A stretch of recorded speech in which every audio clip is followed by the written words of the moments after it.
ALUMYE Extreme Media UJ. Subscribe for all updates. Kuncha ya lero wano mu kkooti enkulu e Kampala fe abannambi ku nsonga y'omusango ogw'ebyokulonda gwe twaleeta wano mu kkooti tumaze okuwumbawumba ensonga zaffe mu maaso g'omulamuzi ne tumwoleka obunywevu bw'obujulizi bwe tumuleetedde nga tuwulira omusango guno, ne tumwoleka amateeka ge tulowooza nti tegaagobererwa mu kulonda kw'e Kawempe, ne tumwoleka ensonga nnyingi zonna ze twemulugunyaako n'ensonga kwe twesigama okugamba nti akalulu k'e Kawempe keetaaga kusazibwamu.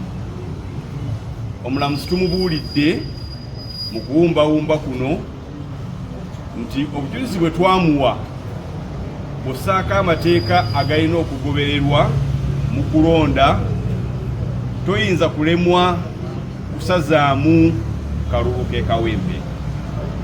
Ekimu ku bye tumuwolese nti abantu be tutamanyi balonda batya bangi nnyo, basinga obululu obwali wakati wa Nambi ne Nalukoola. Ate nga bw'obeera oyagala okumanya oba akalulu kalina okusazibwamu, otunula ku nnamba y'abantu abatamanyibwa balonda batya, n'ogigeraageranya ne magini wakati wa Nambi ne Nalukoola. Omulamuzi tumwolese nti abantu be tutamanyi balonda batya ennamba yaabwe kumpi ekubisaamu magini emirundi ebiri. Ekitegeeza nti ebyava mu kalulu k'e Kawempe byakubuusabuusa olw'ensonga nti situmanyi abantu abo singa bategeerekeka balonda batya, resulti ey'enkomeredde yalibadde etya. Buli omulamuzi bwe tumwoleka nti awo waliwo okubuusabuusa, aba asigazza ekyokukola kimu kyokka, kusazaamu kalulu. Tumubuulidde nti abantu abo 1,664 toyina bw'obagamba nti bo kati obasudde ettayo, bye bajja okulonda bya bwewussa, obululu bwabwe tebuliimu makulu. Buli lw'oyogera ekyo obanga agamba nti bo si bannakawempe era bye balonda tebigasa.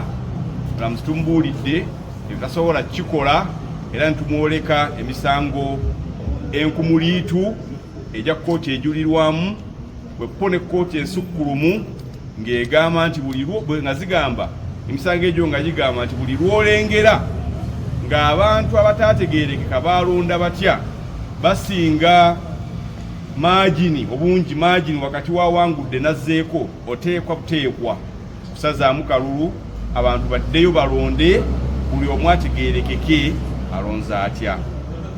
Mu kuwumbawumba ensonga ey'okubiri gye tumwolese gy'emisango entoko Nalukoola ne ba campaign agent be gye baakola mu kulonda.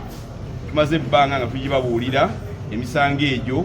Ekikulu kye twolese omulamuzi olwaleero nti abantu b'ekibiina kya National Unity Platform, abakulembeze baakyo kuviira ddala ku Secretary General Rubongoya ne bakansala bannu mu community eyo mu bifo eby'enjawulo, emisango gino baagikola ku lwa Nalukoola. Egimu yagyekolera ng'omuntu, gamba ng'okukuba akalulu ku lunaku lw'okulonda, egimu gyakolebwa abakulembeze mu kibiina kya National Unity Platform.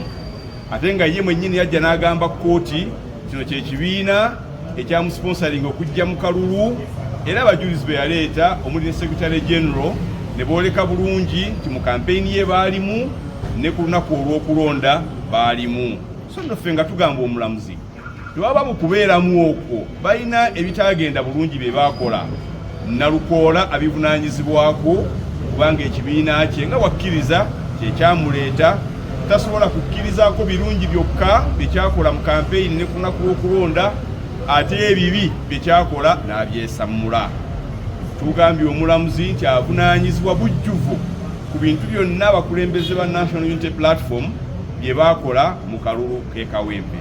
Ne tumusaba n'olwekyo nga tukubira nti obujulizi bwe tumuwadde bumala, amateeka ge tumuwadde gamala aleme kulonzalonza wabula okusazaamu akalulu k'e Kawempe North Nalukoola ajjibwe mu paalamenti kooti eragire akalulu kaddibwemu olwo nno buli muntu alonde era ategeerekeke nga bwe yalonda n'akalulu ke kakola amakulu nga bwe kalina okukola mu tteeka.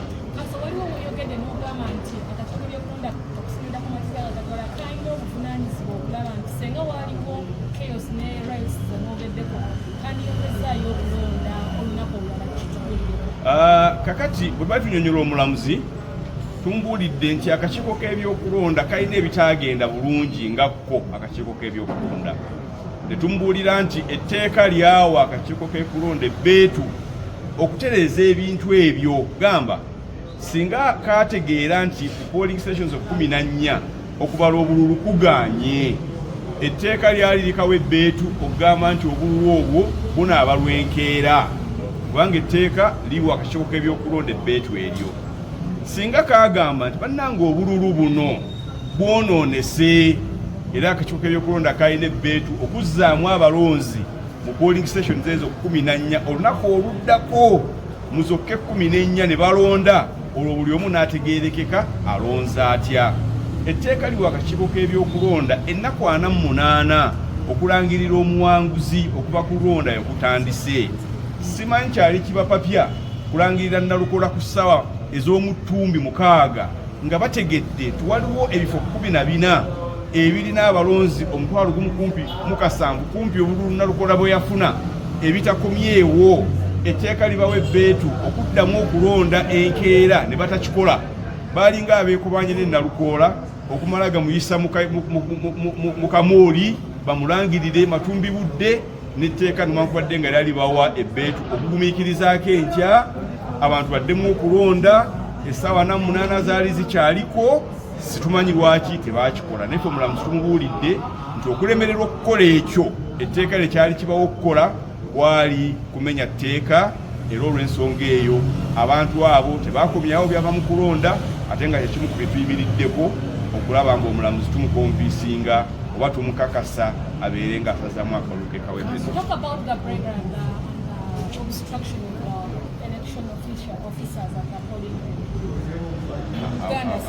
Awo bitabudde.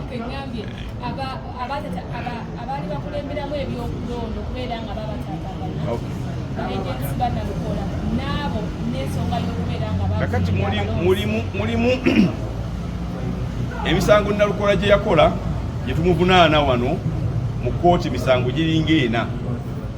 Ogusooka bwe buggulirira abalonzi ng'ayita mu ba-agenti be mbabuulidde nti bakulembeze b'ekibiina kya NUP mu Kawempe. Ekyokubiri, Nalukoola yakuba kampeyini ku lunaku lw'okulonda. Ekyokusatu, abantu ab'ekibiina kya NUP ate nga ba-agenti be nga bwe nnyonnyodde omulamuzi baalemesa abantu abamu okulonda. Okugeza polling station mu Kazo Angola baalemesa omulonzi okulonda nga n'abamulemesa be bakuuma akalulu ka Nalukoola bennyini ku polling station yeeyo. Ekyali kinnyonnyodde omulamuzi nti abantu okulemesa b'ekibiina kya NUP bagenda mu maaso nga bataataaganya ebyokulonda mu constituency ku polling station ez'enjawulo. Tumbuulidde omulamuzi, Secretary General wa NUP Mwami Rubongoya yajja butereevu mu kkooti n'agamba nti wekitiibwa omulamuzi, nze mu polling stations naliyo, natambula mu constituency yonna ne ba agent ba Nalukoola nze nali mbalabirira. Omulamuzi tumugamba n'oyo gw'olaba yataataaganya abakulira ebyokulonda e Kazangola. Kyateeganye era kye tumukakasizzaako nti yakikola, tusubira ng'omulamuzi ajja kukkiriziganya naffe. Client fatuwa Oluganda.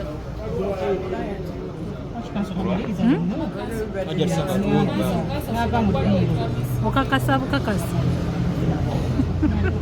Atwogere oluzungu tumale. This morning and early afternoon, we have in our petition that we brought to court for Nambi made our final submissions to the court, as the court ordered us to do today.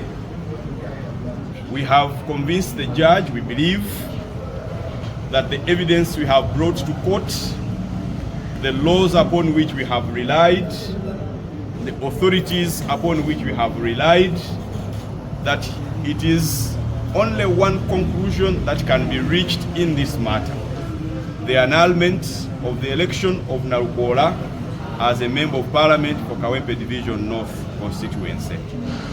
We have told the judge, which was a key thing of our petition, that the voters whose electoral choice was not known, numbering 16,640, affected the result of the election in a substantial manner. We have told the judge that that number is greater than the margin between Nalukola and Farida, as to put the result of the election in Kawempe North in doubt.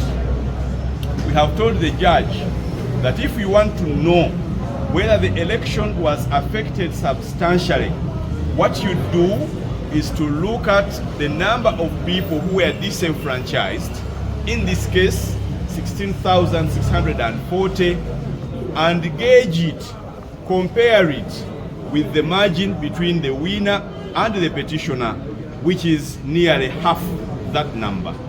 We have told the judge that we do not know who would have won at these polling stations, and we cannot accept the conjecture, the trajectories, the patterns, the beliefs of Nalukola that he would have won even in the 14 polling stations. We have told the judge we only use numbers to determine who won at what particular station.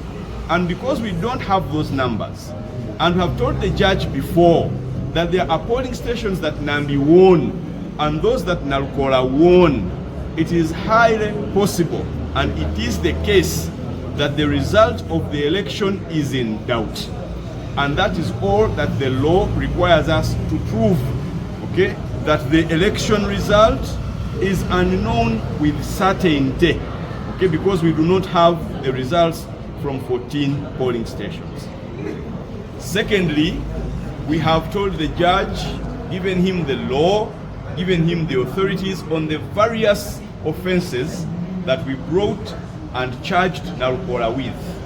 Bribery by his agents. On this, we have told the judge that although Nalukola did not do it personally, and the law did not require him to do it personally, the leaders of the National Unity Platform committed the illegal practice of bribery on his behalf. We have convinced the judge, we believe, that if Nalukola was sponsored by the NUP, then having accepted the officials and leaders of the NUP to participate in his campaign and election, he cannot run away from the illegal practices that they committed on his behalf. We have also told the judge that Nalukola and his people campaigned on election day. We have told the judge that Nalukola and his people obstructed voters on election day as well as election officials. We have told him that on obstruction of election officials, the Secretary General of the NUP came and told court that I was in the constituency. I was all over all polling stations. I am the one who took care of the agents of Nalukola, etc., etc. So we are saying that because of that, he cannot then escape the charge that we put on him of obstructing election officials at the Kazo Angola polling center. For the reasons we have given the judge, for the law that we have cited to him, for the numerous authorities of the Court of Appeal and the Supreme Court that we have given him, we have asked him, we have prayed to him that he should annul the election of Nalukola as a Member of Parliament for Kawempe Division North and allow everybody to go back to the election, have all the 197 polling stations return results, then we can know with certainty who is the rightful Member of Parliament for Kawempe Division North constituency. Otherwise, for now, we are in doubt whether it should have been Nalukola or Farida. And for that reason only, the court should annul the election. So talk about the 48 hours for the commission. Now, we told the judge that from the 14 polling stations, the Electoral Commission had the had the right, they had the freedom, they had the power to extend voting to the next day. The declaration of a final winner in parliamentary elections happens 48 hours after the voting has commenced. Nalukola was announced winner on the day of the election in the deep dead of the night. We have told the judge that if the Electoral Commission had seen, if they had realized that 14 polling stations had not returned results, they had the freedom, the power, and the right to extend voting to the next day, in which case would have had a full return of 197 polling stations. When they did not do that, okay, we told the judge that that was non-compliance, and that set on course a chain of events that led to affecting the result of the election in a substantial manner. And I went up. Zungu mazeyo, na wogete dako kumacha.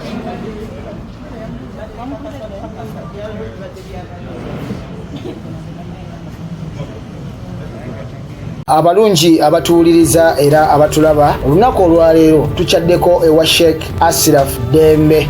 Sebo sanyusa okubalaba amannya agange Seeka Asiraf Dembe akola ku bizibu by'enjawulo. Omuntu singa aba alina ebirwadde musomereddwa tunywa amazzi ga lukuya nga bw'obadde ogalaba, tugenda abantu ku kyoto ne twokya emizimu emibi egibabaamu n'okulomba edduwa. Abantu singa abeera ng'ali wano atuuse sobola okumulombera edduwa, ne waba atatuuse nga mpadde amannya ge naye ng'ali wala. Naneetaase enamba yange yeno eri 0707363711. Namwe bannyinaffe abali ebweru oyagala okuba nti oyagala okulombera ku dduwa ng'olina ebizibu, viza zibuze, amaka gakolongotana, sente zikola zimpita mu ngalo, ojja kumpeereza ekifaananyi kyo n'amannya go, ebyo byokka bijja kummala, nja kukulombera edduwa, ojja kutereera. Olunaku olusembayo mu mwezi mba n'edduwa ey'awamu ffenna n'abalwadde bange abakadde n'abapya. Salaamu alaikum warahmatullahi wabarakatuh.